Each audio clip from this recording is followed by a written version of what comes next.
Oke, selamat sore guys. Kembali lagi dengan kelompok 5 di sini. Di sini kami mengangkat tema yaitu ekspor kopi ke Australia dari perusahaan PT Niaga Jaya. Mengapa kopi ke Australia? Karena dari riset dan pemantauan kami, em, minat untuk biji kopi atau kopi di Australia ini benar-benar memiliki permintaan yang sangat tinggi dengan nilai impor sendiri yaitu 1, billion US dollar pada tahun 2023. Oleh karena itu, kami ingin berkesempatan untuk memulai bisnis ekspor kopi ke Australia karena kami berpikir bahwa kopi dari Indonesia atau produk-produk kopi dari Indonesia ini bisa bersaing atau bisa masuk ke pasar daripada Australia. Oke, next ada tim kami yaitu Andika Yulianto, saya sendiri, Umar Karaman, Musripah, Saiful Anwar, dan Victoria. Lalu masuk ke pembahasan analisis pasar. Dari riset kami menemukan bahwa pesaing utama daripada market Australia adalah negara Vietnam.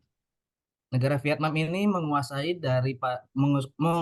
32% dari market Australia dengan produk unggulan yaitu biji kopi Robusta. Dengan keunggulannya yaitu memiliki rasa yang lebih pahit dan bold, memiliki tingkat keasaman yang tinggi, namun dengan kekurangan yaitu memiliki tekstur yang ringan dan watery, serta memiliki rasa yang kurang kompleks.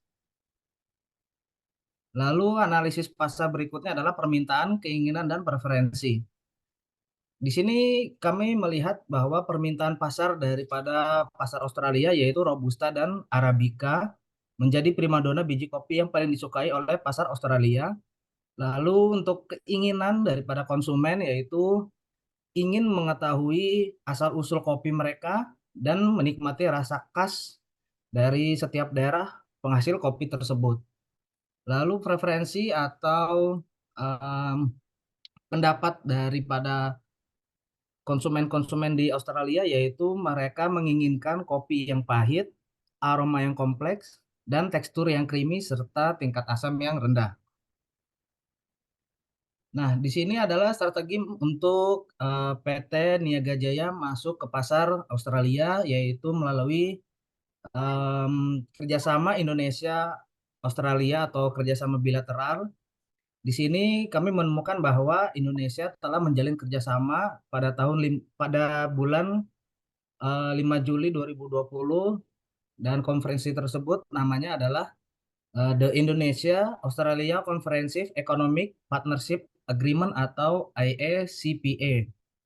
Di sini Kementerian Perdagangan Indonesia melakukan kerjasama dengan pemerintah Australia untuk meningkatkan nilai ekspor, nilai ekonomi, partnership, dan lain-lain.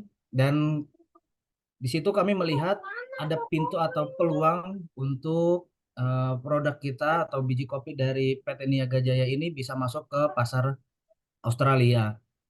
Nah, langkah berikutnya adalah kami menyiapkan sebuah website dengan bentuk domain.com sehingga bisa diakses oleh seluruh pengguna internet di seluruh dunia.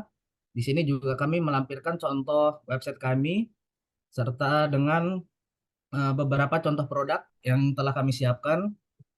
Lalu langkah selanjutnya kami akan mencari relation dan mencari reseller. Kami di sini akan membuat suatu kerjasama dengan mungkin perusahaan lagi atau perusahaan trade, perusahaan perdagangan. Lalu kami juga ingin membuat kerjasama dengan seperti bisnis retail seperti Walmart ataupun eh, toko-toko retail yang ada di Australia. Sehingga dengan itu kami bisa dengan mudah menguasai atau masuk market daripada Australia. Berikutnya akan dijelaskan oleh teman saya. Baik, selanjutnya saya akan menjelaskan terkait rencana pemasaran produk kita, yaitu yang pertama kita akan melakukan penyesuaian produk ya. Tentu saja kualitas dari kopi kami adalah yang terbaik. kita berusaha untuk menjual kopi-kopi yang berkualitas ekspor ya. Kita fokus pada kopi Arabica, Robusta, dan kopi specialty ya, single origin karena memiliki permintaan yang tinggi di pasar Australia ya. Kemudian kita juga melakukan sertifikasi ya. Kita mensertifikasi produk kita, perusahaan kita, yaitu untuk sertifikat organik, fair trade, dan rainforest karena market Australia itu sangat sensitif dengan sertifikasi tersebut ya. Tentu saja kita mengedepankan kualitas ya, sehingga apa yang menjadi permintaan dari buyer kita akan coba kita penuhi.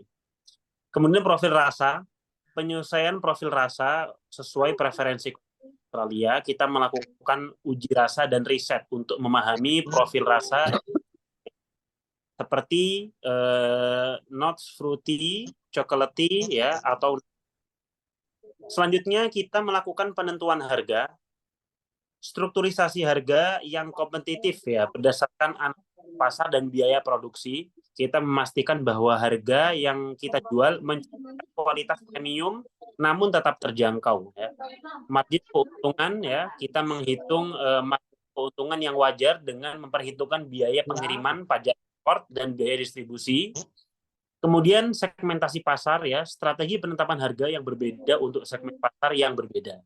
Kita menjual seperti harga premium untuk kopi specialty ya, dan harga lebih terjangkau ya untuk kopi harian. Halaman selanjutnya. Yang ketiga yaitu saluran distribusi ya. Kita melakukan kemitraan dengan distributor lokal ya. Kita bekerja sama dengan distributor lokal yang memiliki jaringan luas di berbagai sumber atau segmen pasar termasuk kafe-kafe, restoran, dan supermarket ya.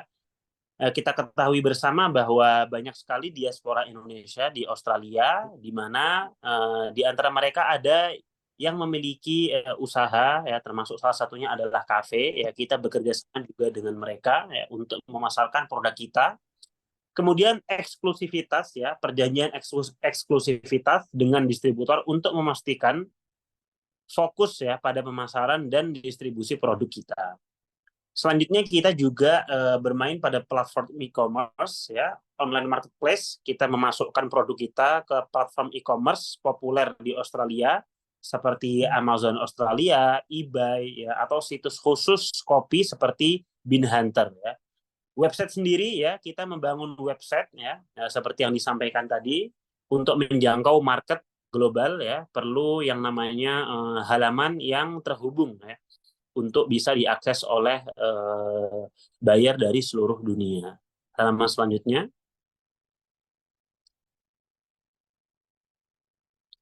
Baik, selanjutnya yaitu promosi ya. Kita juga melakukan strategi promosi ya.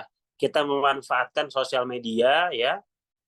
Platform sosial media saat ini menjadi platform yang sangat manjur ya untuk melakukan promosi.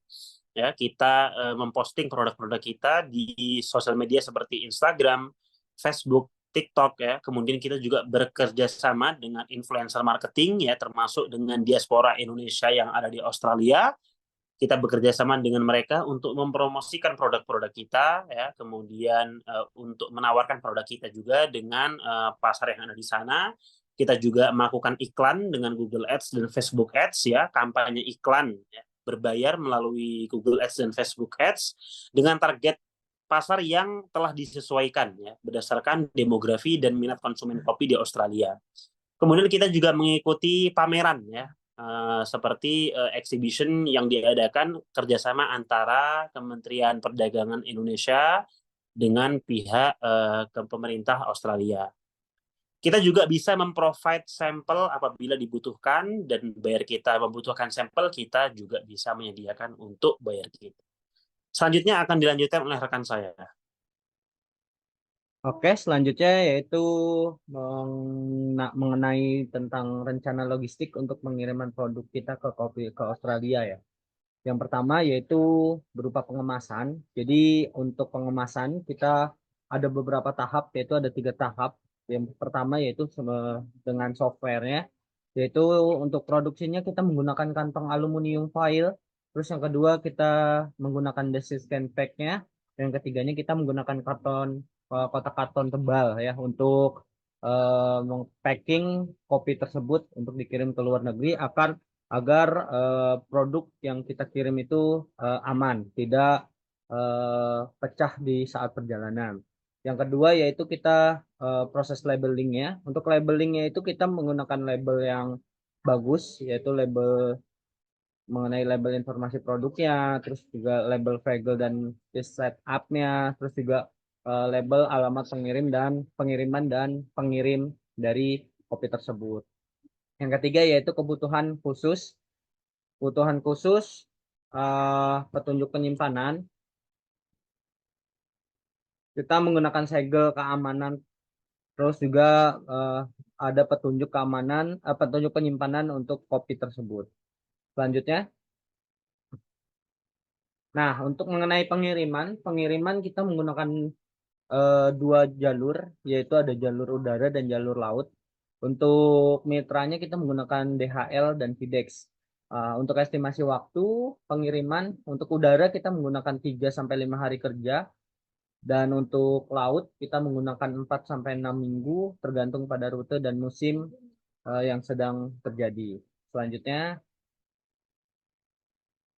untuk asuransi kita menggunakan jenis asuransi kargo yang menyediakan perlindungan komprehensif terhadap kerusakan, kehilangan, atau pencurian selama pengiriman yang kita pakai, yaitu barang-barangnya kita menggunakan jenis asuransi kargo. Penyedia asuransinya yaitu kita menggunakan Lloyd's of London, terkenal dengan cakupan internasional yang luas dan dapat disesuaikan dengan kebutuhan spesifik. Allianz Global Corporate dan Specialty menawarkan berbagai produk asuransi kargo yang fleksibel. Untuk cakupan asuransinya ada 3, yaitu kerusakan fisik, kehilangan, dan pencurian. Untuk kerusakan fisik, yang pertama yaitu menanggung biaya perbaikan atau pergantian jika produk rusak selama pengiriman. Yang kedua, kehilangan, menggantikan nilai penuh produk jika hilang dalam perjalanan. Yang ketiga yaitu pencurian, menanggung kerugian akibat pencurian selama pengiriman. Selanjutnya akan disampaikan oleh rekan saya. Nah, terima kasih. Untuk perkiraan biaya ekspor, kita juga kita menghitung secara kasar untuk pengiriman 1 ton kopi dengan pengiriman laut, biaya produksi dan pengemasan sekitar 60 juta. Lalu pengiriman laut itu di sekitar 10 juta, asuransi pengiriman kurang lebih 10 juta, biaya kepabeanan dan dokumen sekitar 3 juta, biaya penanganan dan distribusi di Australia sekitar 5 juta, dan sertifikasi dan uji kualitas 7 juta, dan jadi total perkiraan biaya sekitar 86 juta per ton. Untuk pendanaannya sendiri, yang pertama kita dari pendanaan internal, yaitu modal usaha dan investasi pribadi. Modal usaha menggunakan keuntungan yang diperoleh dari bisnis untuk mendanai ekspor, dan untuk investasi pribadi itu menginvestasikan dana pribadi atau dari pemegang saham. Untuk kredit perbankan, kita bisa menggunakan kredit nilai kerja seperti kredit jangka pendek untuk mendanai operasional dan biaya produksi, seperti dari bank, BRI, BNI, dan Bank Mandiri yang menawarkan program khusus untuk UKM eksportir. Lalu untuk yang ketiga ada dari modal ventura, yaitu investor yang berinvestasi dalam bisnis dengan potensi pertumbuhan yang tinggi.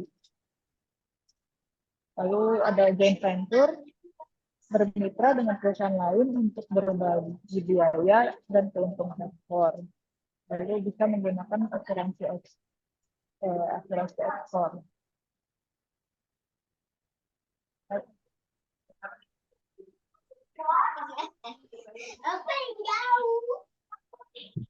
Untuk manajemen risikonya ada 2, yaitu risiko nilai tukar dan risiko politik.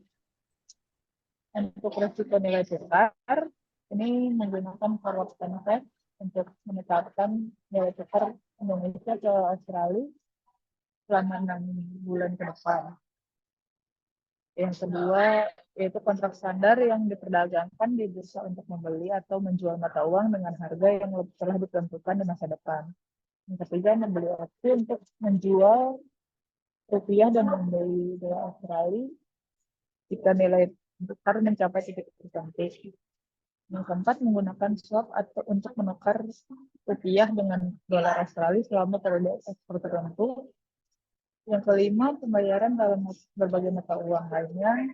Yang keenam, penetapan harga dalam mata uang stabil. Yang ketujuh, manajemen arus kas. Dan untuk resiko politiknya, ada bisa dimanajemen dengan memantau kebijakan perdagangan, analisis risiko negara, menawarkan berbagai jenis produk kopi untuk mengurangi risiko terkait satu jenis produk, dan yang terakhir dengan melakukan perjanjian kontrak dan swap. Selanjutnya akan dilanjutkan rekan saya.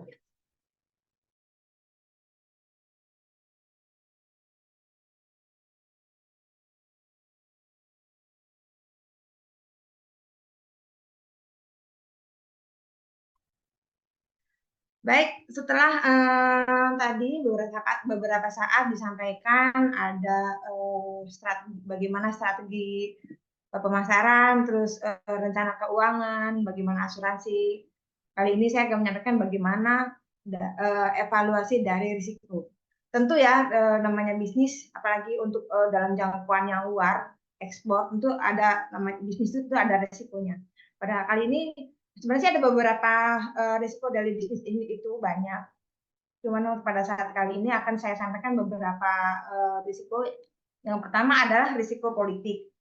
Kedua ada risiko ekonomi, kemudian ada operasional risiko dan risiko pasar. Di mana dalam risiko politik ini saya jelaskan perubahan regulasi dan kebijakan, tentu perubahan dalam undang-undang atau kebijakan perdagangan di negara tujuan yang dapat mempengaruhi ekspor, seperti tarif, bea cukai, dan persyaratan izin. Kemudian pada risiko ekonomi, fluktuasi nilai tukar tentu mempengaruhi kondisi ekonomi global serta inflasi dan suku bunga itu berpengaruh dalam proses ekspor kopi. Kemudian untuk risiko operasional pada logistik dan transportasi, risiko terkait pengiriman produk seperti kerusakan, keterlambatan, atau kehilangan barang. Kualitas produk, memastikan konsistensi kualitas kopi agar sesuai dengan standar negara tujuan ya. Nah, kemudian yang terakhir, market risk atau risiko pasar. Persaingan pasar tentu kehadirannya pesaing lain yang mungkin menawarkan produk serupa dengan harga atau kualitas yang lebih baik, kemudian fluktuasi harga kopi di pasar internasional juga dapat mempengaruhi ya.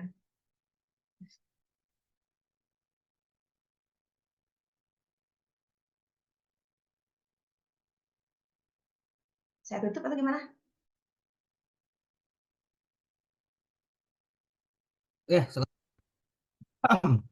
Jadi udah